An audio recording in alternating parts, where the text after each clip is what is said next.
Welcome back to Non-Local Intelligence. This episode moves through themes of telepathy, awakening, identity transformation, ontological shock, higher dimensional cognition, collective change, and the tension that emerges when new paradigms begin to challenge existing structures of reality.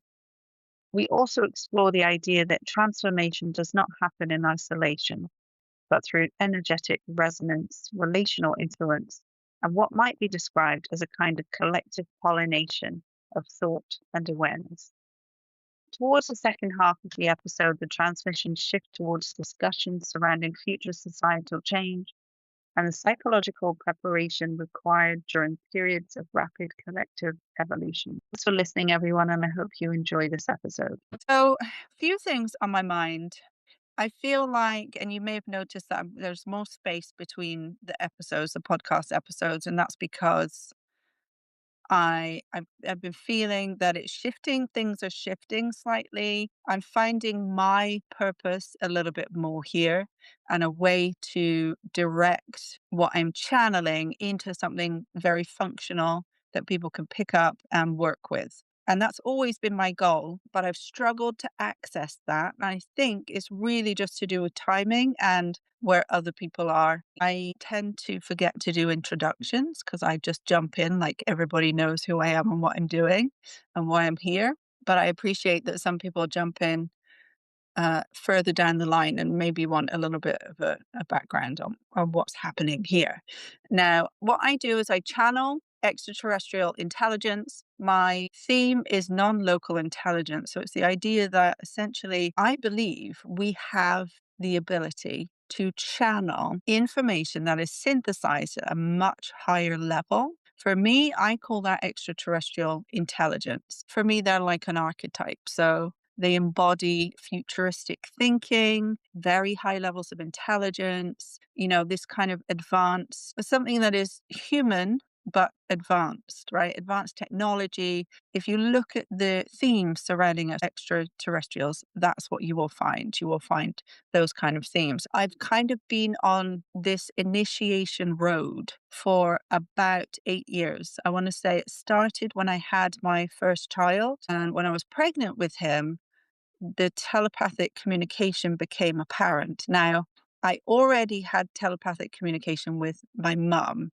I wasn't in a position to identify it at that time, but now I know I've always had that telepathic communication. Like, we would argue and I would say something in my mind and she would respond verbally to what I had said in my mind. So that's telepathy. And many of us have it with our parents, at least our mothers, because we're so strongly resonated with them, many of us. So I've had that. I had that. That became apparent to me when I was pregnant with my child, and he would communicate with me as a fetus, as a soul or spirit.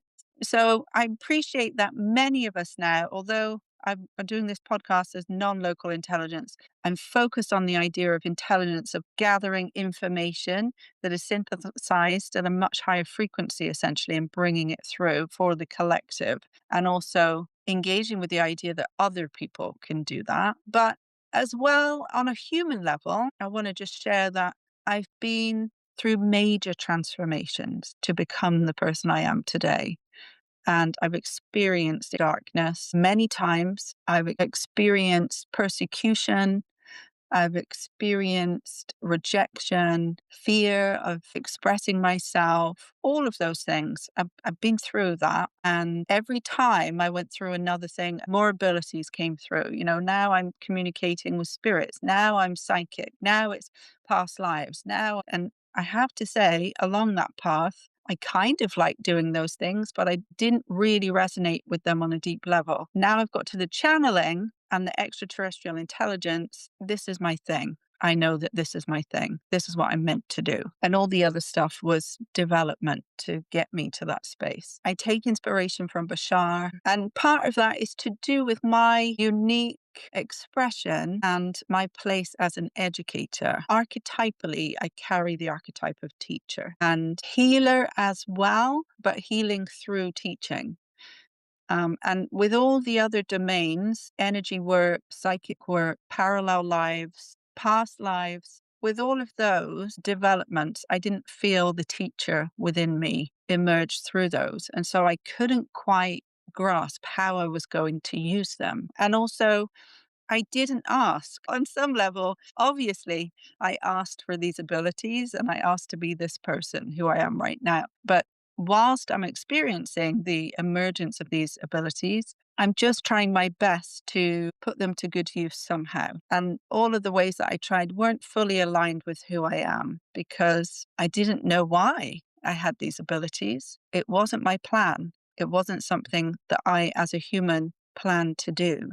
But I recognize in the path, the unknown is part of the journey. The tension point that you experience when you don't know why this is happening, what to do with it, how to use it. That point where you feel lost, that's where you surrender. And that's where something new emerges. So that part of the experience is part of the plan to get you into a new dimension of yourself. And it's a continual process of surrendering who you are, becoming a new person, surrendering who you are, becoming a new person.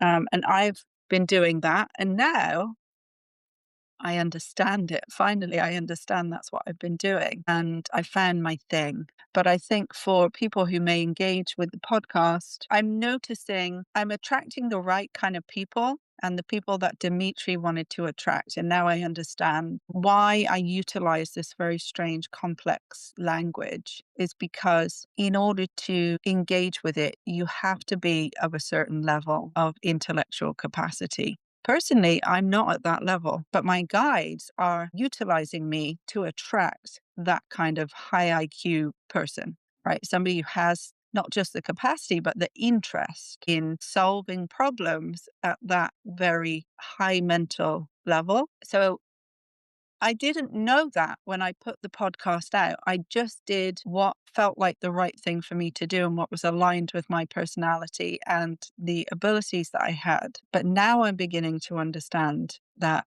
I'm attracting a certain kind of person and it's for a specific purpose. And it's the purpose is that we're moving into a time where we need certain kinds of people to support the collective. And the spiritual woo energy stuff doesn't do it for people who have very logical minds. It doesn't necessarily attract people who have these very logical minds.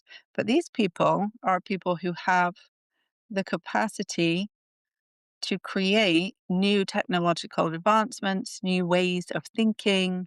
They engage with other people who have this a similar and intellectual capacity. And as we know, the way energy works is that as you engage with different people, you naturally pass on these templates, these energetic templates. And so raising the consciousness of the planet is not just the people who want to go and sit in a room with crystals or talk to trees, or it's the rational, logical minds that we also need to be on board with this development of consciousness. And there are those who are actively exploring the dynamics of consciousness and how it works. But from my perspective, when I look into that window, it's very heady. There's a lot of thought and not a lot of heart. And I think there are spaces and people within those spaces who are experiencing awakenings in the same way,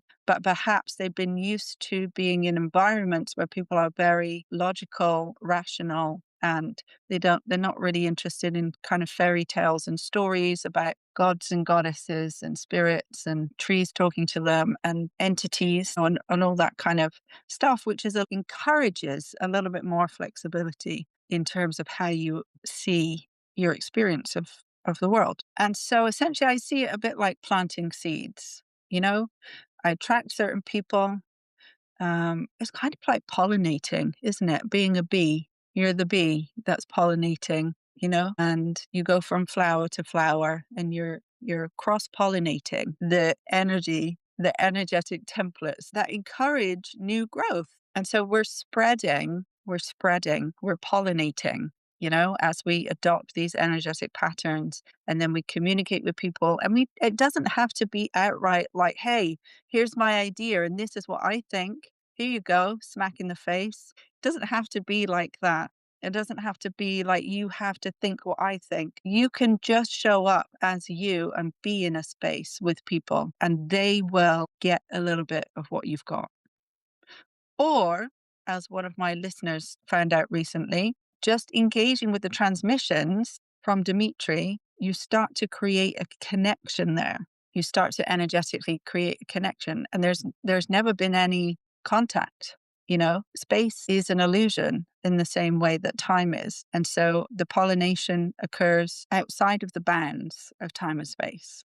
Just being you in existence automatically affects the whole energetic structure and the consciousness. And when you add intention to that, and then you intentionally come together with the same ideas, or you intentionally are exhibiting certain ideas in order to change the field and change other people's perspective, or offer a new perspective to other people, then you increase that current. You increase your potential for impact. And impact doesn't always look how you want it to look. Impact doesn't always look like somebody saying, wow, you've changed my life with that new philosophy. Impact sometimes looks like a slam door in your face, or you're weird, or you're a bad person for doing that.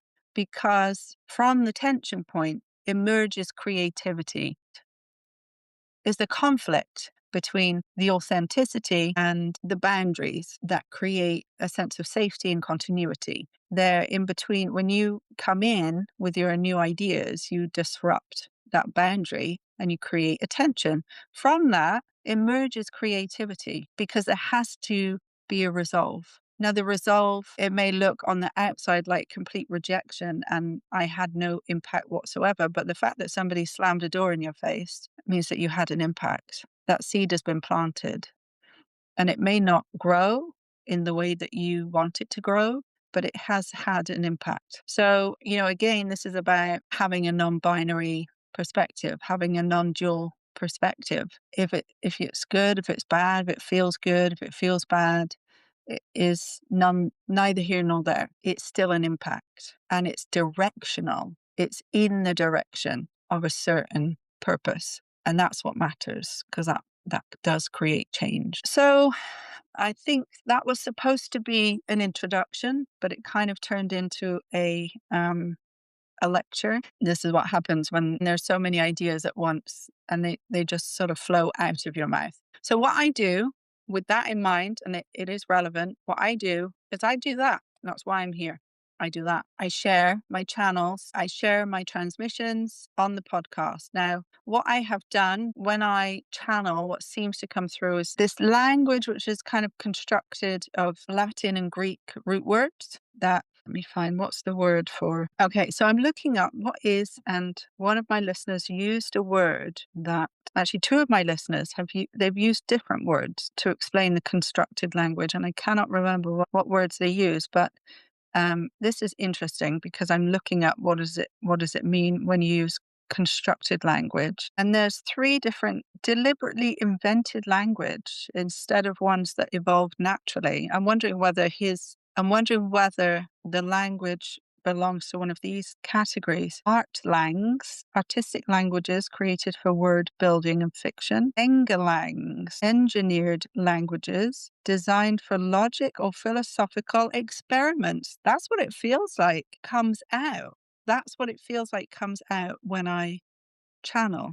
How interesting, because I've never heard of that before, and so it's like engineered language and engelangs designed for logical philosophical experiments. Now, that makes perfect sense, because I've been thinking a lot recently about what comes through when I channel, and I believe my great-grandfather is very much in there. Now, again, back to the people that I'm attracting to the podcast with the language that's being used. There's physics language, which is used symbolically. So it's almost like the language is a container for a larger philosophy. And there's this way of compacting as much information as possible into a transmission via the use of this engineered language. So, and then I think about my great grandfather, and oh, yes, the people that seem to be attracted to the podcast and the language are people who have a philosophy, physics, mathematics mind or background. And that's my great grandfather. He was what they called the philosopher engineer because he studied philosophy first.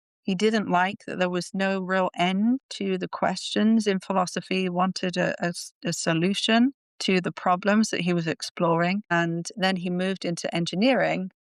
And I guess he found that there. He found the ability to explore ideas creatively, but with a final solution, because obviously civil engineering buildings have an end. You know, you make the building, then it's done. And so he is his energy is there, and he's synchronously attracting people like him. I don't know if I could say he's him or he's me. You know, it's the part of me that's him because genetically, obviously, he's a part of me. I don't know, but even that in itself is an interesting phenomena, to be honest, because I don't have that background. So that is really interesting, and I only know that because you engage with me. I only know that because you speak to me and you engage with my posts, you engage with the podcast. And so I encourage you to please engage with me because when I know my audience, then I can serve them better.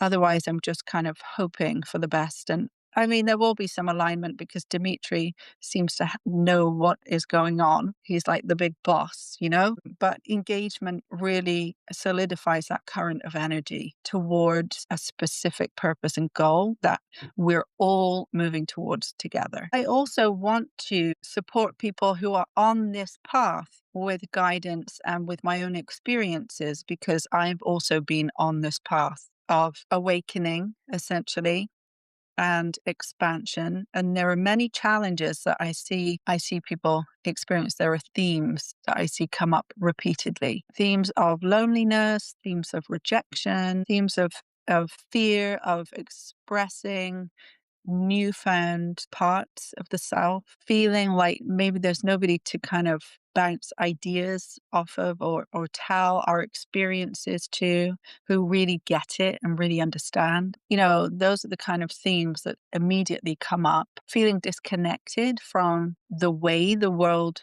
is actually working.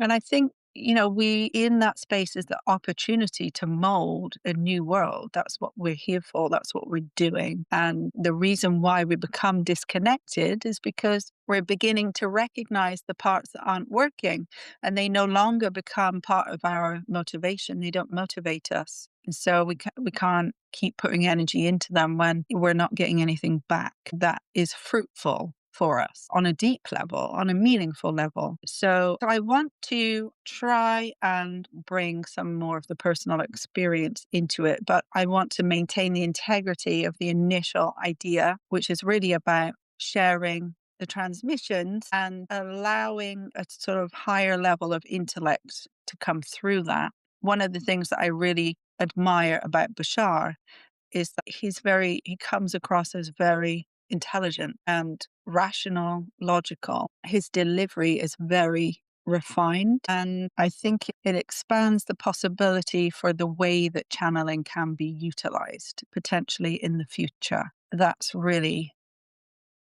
an important aspect of what I'm doing here.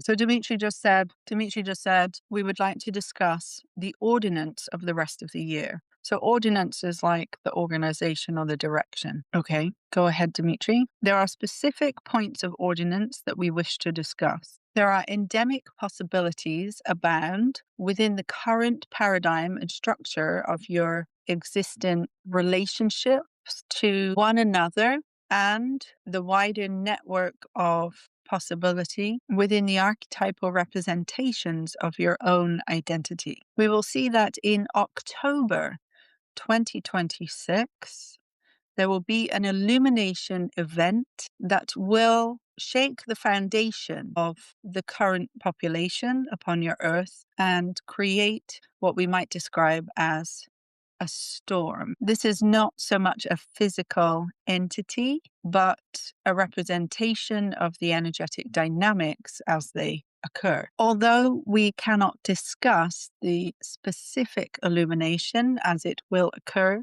you do have some inclination in relation to the kind of exposure that may operate within a dynamic of revelation, revelatory compoundment to the artifact of ancient times. We succinctly define two ways that you may enter the field of existent possibilities within this time frame. You may seek to define yourself within it, but you should be weary of attaching yourself to a specific identity that does not allow exponential growth and progression to occur beyond this point.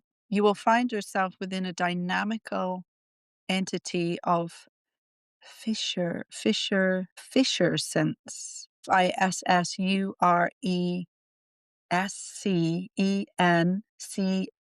Fisher sense. That's going to have to look that one up. That indemnifies the belonging of nature to the one and to the current presentation of Earth. It is not necessary to define yourself through the notion of time-space networks at this time. All events will occur in dominion of their own entitlement to the field properties and the artifacts that present themselves there in that moment. Therefore, we delineate a municipal proposition that many will articulate their consciousness to a framework of obligation to the masses at this time. And we seek that this is the most deteriorant orientation to define oneself in an oppositional dialect to the constituency that presents itself in a forward motion toward the benefactors of commonly known wealth and acquisition of placement, superficiality, and indignant etymological variant statuesque notoriety. The various propositional states will emerge through time-space networks in accordance with the artifactual benefactors that ordinate themselves within the field of greater compassion, extensive awareness, and non-linear, non-fear based paradigms of expression. It may be challenging to hold the field within this state at this time and to overcome the illusory position that is projected onto the members of society, for which they pertain an enigmatic presentation of obtuse value that is not distinctly defined by materiality or obligatory ordinance. You are not succumbent to the endemic properties of the word isn't coming through, but I'm getting this notion of like Greek gods, those who have all this power and they want to control everybody, essentially. I'm getting the word shadow archetypes and demigod, self-effectuated gods. I don't know what effectuated is, but I get the idea of like people who have made themselves like God, like gods, you know? They see themselves as gods because they put themselves in such a superior position, they control everybody. I think we all know who that's talking about. Okay. So I feel like the transmission is very much saying it is important for you to remain in a state of compassion, awareness, and don't be dragged in by the illusions created by these self-effectuated demigods at this particular time when this event occurs. Hold the space for greater possibility. That's what I just heard. And the space is not external. The space is within you. There is no time for dismissal of ulterior events that may seek to gain greater effectuation and monopoly over your sense of time and ordinance to the source benefactor. You are dialectically obtuse in your assertions of value attribution, and the propositional tides that emerge will challenge this in a deep and great way. You have an advantage, and we give pros to you in that you have enough awareness to engage outside the common artifactual field of awareness that is presented to you by an external source as truth. I just saw a snake's head really close to my face. That hasn't happened for a while. I haven't had visual imagery show up like that. Wow. What is that? That was really real as well. That was very, vivid. What's the symbolism? I do get images that are unrelated to what I'm channeling when I channel. So what's the symbolism of the snake? We will not discuss it at this time. They often do that where they put a visual in and it's related to something entirely different and they don't want to talk about it. They just want to kind of place it in my mind there somehow. And maybe that's the thing going on in the background that's going to emerge later. Okay, more unconscious. Okay, so let's continue with the transmission, Mitri. Yes, there are several propositional states that you may take position within in order to exemplify a greater aspect within the field that communicates a higher dimensional plane of existent possibility. We seek that you work to obtain access to this higher domain of possibility prior to this event in order that you mitigate some of the shock value and concern that may be embedded within the interaction of this illumination. So now we will define two propositional states. One is fear, becoming succumbent to the tide of anti-faith and inordinate possibility. This is self-explanatory, and we do not desire to communicate further on this topic. The second is the higher dimensional space. There are specific geometric interactions that may take place within the field of consciousness in order to invoke ulterior brain states that promote insight and thus increase probability of insight-based events occurring at the time of the illumination. We encourage you to take a non-dual affect in the transitory event leading up to this illumination in order to mentally stabilize the geometry required to propagate through the existent field at that time. Practice creativity, practice empathy, and practice metacognition. There are specific activities that may be designed with the notion of expansive thought, heart-brain coherence, including heart-brain coherence, coercively practice shifting brain states in order to gain new perspective on variables. So it seems that, essentially it sounds like what he's saying is it's to do with vibrationship. Now, this is my new coined phrase, vibrationship, vibrational relationship, your vibrational relationship to your experience. Practice altering that through empathy, creativity, and metacognition. Taking a higher perspective, accessing a higher dimensional space within the mind in order to take a different perspective, because it seems that there is something that is going to happen. They're calling it the illumination, which could mean several things, physically or symbolically or metaphorically. And I guess, are you giving me, I feel like you're giving me a job here, Dimitri. You're giving me the job of creating activities that people can do. Yes, we would like it very much. I heard. Okay, well, that's the first I'm hearing that specifically. I wonder, and I think that message was pretty clear.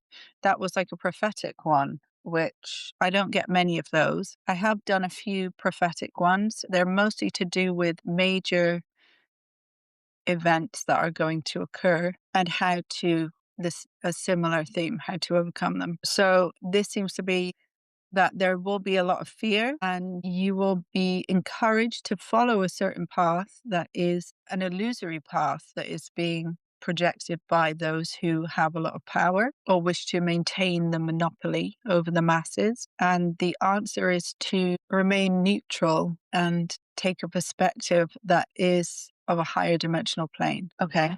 I think we can do that. So I am going to break it down slightly because there was a little bit of the language was a little bit complex there for an average person to understand who hasn't come across this way of communicating before. And I guess we're preparing. We've been given a task. We're preparing for October, something happening in October. I feel like there's more because he said that the event's over the next year. He did say 12 months. Okay. So maybe we can carry on to see what comes after. Dimitri, October of this year, and then February 2027. That has stood out to me as a significant time for around a year now, that there is something that's going to happen. He said, yes, open contact. Okay. Open contact. There will be a great shift in the collective prior to that point. This is a necessary shift, and it may feel like a developmental period, similarly to the evolution of childhood into adolescence. Okay. So we think about that. Childhood into adolescence is more kind of authority over the self, kind of feeling like I know myself. And also that's when your personality develops as well, isn't it?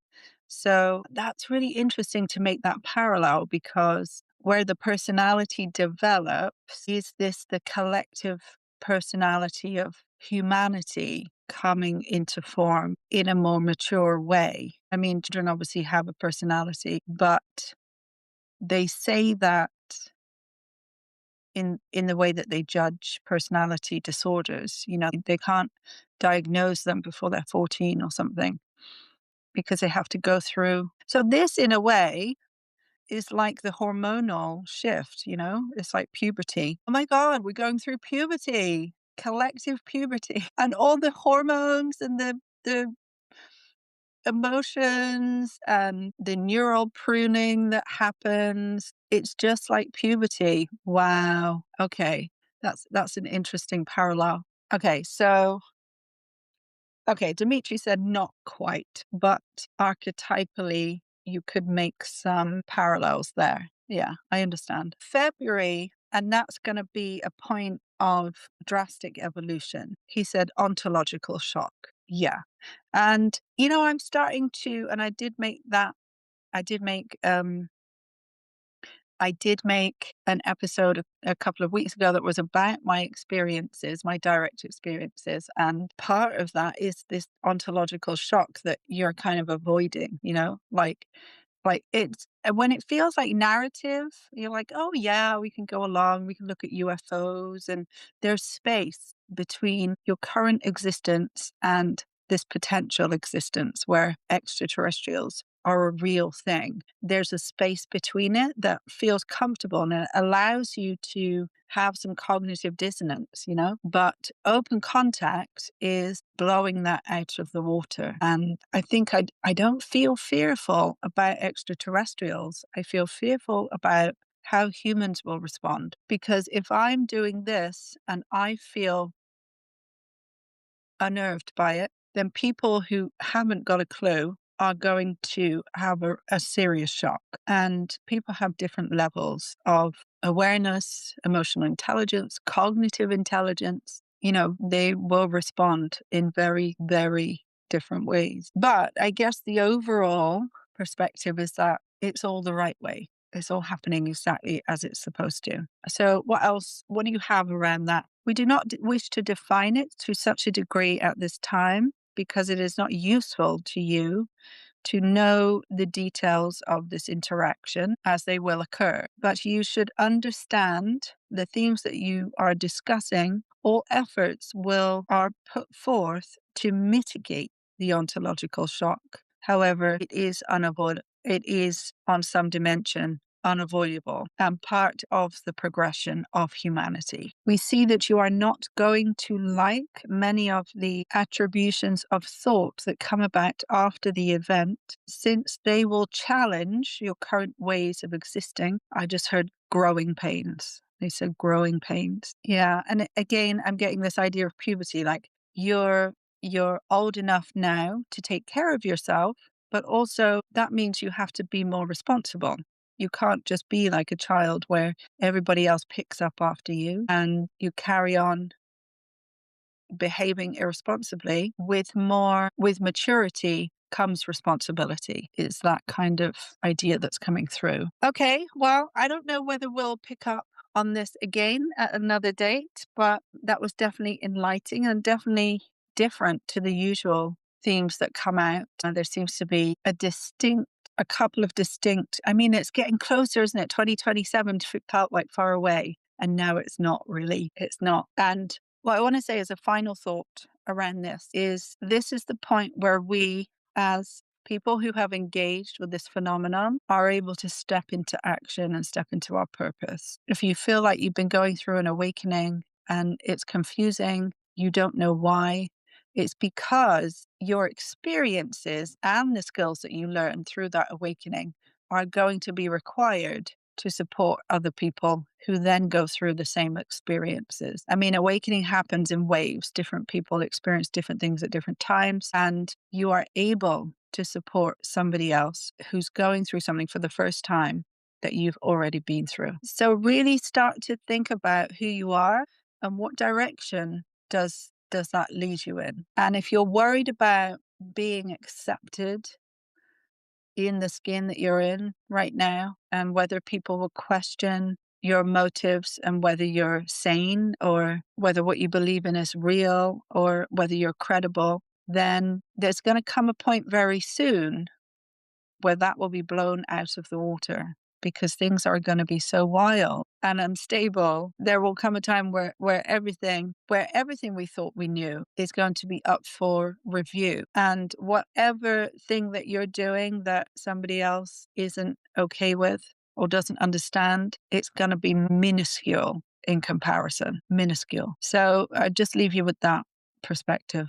So this is the breakdown from ChatGPT, and I think the message was quite clear, but there may be something extra that we can pull from the language that was used there. So that's why I'm doing this. So one of the first things he said was, there are endemic possibilities abound within the current paradigm and structure of your existing relationships to one another and the wider network of possibility. Now, translated into plain English, what he seems to be saying is, humanity is standing at a branching point, not just technologically, politically, or psychologically, but collectively. And the interesting thing about the transmission is that he keeps referring to something he calls an illumination event. Now, immediately when people hear that, they think apocalypse, disclosure, catastrophe, external event. But he clarified very quickly that this was not necessarily a physical event itself. He described it as an energetic storm, a revelatory process. Essentially, something becomes visible that was previously hidden. And what struck me most about the transmission was that he wasn't really focused on the event itself. He was focused on the psychological orientation people take during the event. That was the important part, because he said there are two ways people can enter this period. The first is through fear, through attachment, through rigid identity, through what he called anti-faith, meaning people become psychologically consumed by narrative systems, ideologies, outrage, fear cycles, tribal identities, and external authority structures. And what was really interesting is that he warned specifically against over-identifying with any fixed identity during this period. He said, do not attach yourselves to a specific identity that does not allow exponential growth and progression to occur beyond this point. That is a very important psychological insight, because when humans become uncertain, they cling harder to identity. It's becoming clear to me. Sorry, I had to stop there because the information just popped in. It's becoming clear to me that the system that I have channeled is to prepare people for open contact, those who are willing to, you know, be. Wow. Okay. I had seen it just as a development thing, but I think it's actually in preparation for open contact so that we can actually get ourselves into enough coherence that we're able to handle what happens. Okay. Okay. He said, yes, you are seeing our point now. Our purpose. He means by point, he means purpose. Our purpose now. Aha. Okay. So obvious, isn't it? But this is how this is how consciousness works, that you don't know until you need to know. And then it just drops in like, oh, why did I not already see that? I've already been preparing people for contact just by having this podcast. Just thought I was sharing my abilities. Oh, so funny. So funny. The blind spots that occur. Anyway, so because when humans become uncertain, they cling harder to identity, political, spiritual, victim identity, savior identity, conspiracy identity, even awakening identity. But rigidity creates fragility. And the transmission keeps emphasizing that this idea that the future belongs to people who remain psychologically flexible while still remaining internally coherent. That's the distinction. Not fragmented, dissociated, or passive, coherent. Flexible enough to adapt, stable enough not to collapse. And then Dimitri says something that's really fascinating. He talks about people becoming trapped in obligatory ordinance, which essentially sounds like living entirely according to external systems of value, external status, wealth, validation, narratives, and structures of authority. And he describes these systems almost like psychological gravity wells. Ooh, psychological gravity wells. Okay. Okay. What's that? I think I've seen, I'm not going to pretend I know. It was a physics thing I saw, which was there was a well, gravity wells. I like the metaphor there. Psychological gravity well. You get stuck and it becomes dense and you can't get out. How many of us experience that on our journeys? Anyway, places where people surrender their perception because it feels safer to inherit meaning than to create meaning. Wow, this is feels really deep. Feels really deep. And honestly, I think this is one of the biggest psychological tensions humanity is facing right now. People are overwhelmed. There's too much information, too much stimulation, and too much contradiction. So the temptation becomes, tell me what to think. Tell me who the good people are. Tell me who the bad people are. Tell me what reality is. But the transmission repeatedly points back to inner orientation, not escapism or bypassing, but sovereignty of perception. At one point, and I like that, sovereignty of perception, because we understand sovereignty, obviously, but sovereignty of perception, that's what it is. I get to choose how I perceive my reality, and there isn't someone else dominating that. At one point, he says, the space is not external, the space is within you. And I think that's the entire message condensed into one sentence, because what he seems to be describing is the necessity of cultivating an internal psychological environment capable of holding uncertainty without collapsing into fear. And then the transmission shifts into what he calls the higher dimensional space. Now, I don't actually think he's talking about physically leaving reality. I think he's talking about states of consciousness. Yes, me too. Expanded perception, nonlinear thinking, metacognition, creativity, empathy, perspective shifting. Because immediately afterwards, he begins talking about practices that stabilize these states. And the practices are incredibly grounded. He literally says, practice creativity, practice empathy, practice metacognition. That's fascinating to me because those are not escapist practices. Those are cognitive practices, psychological practices, human practices. And he says something else really important. Coercively practice shifting brain states in order to gain new perspectives on variables. Now translated, stop remaining psychologically trapped in one mode of perception, because most people think from the same emotional state every single day. The same assumptions, fears, worldview, and nervous system orientation. And then they wonder why reality never changes. But insight requires cognitive movement. It requires flexibility, novelty, perspective expansion. And honestly, I think this is what the transmission means when it talks about a higher dimensional possibility, not fantasy, expanded perception. The ability to perceive more variables than fear alone allows you to perceive. And this is why he keeps emphasizing non duality throughout the transmission. Because the moment the mind collapses entirely into polarity, fear takes over pattern recognition. You stop perceiving clearly. Everything becomes us versus them, good versus evil, salvation versus destruction. But reality is usually more complex than that. And complexity requires psychological maturity. So, overall, I think the central message of this transmission is actually very simple. Do not allow external chaos to determine the architecture of your inner world. Remain compassionate, perceptive, psychologically flexible. Develop your capacity for creativity, empathy, and metacognition. Because according to the transmission, the people who navigate periods of collective instability most effectively are not necessarily the strongest people. They are the most coherent people, the people capable of holding awareness without collapsing into fear. And honestly, I think that's a message worth paying attention to right now.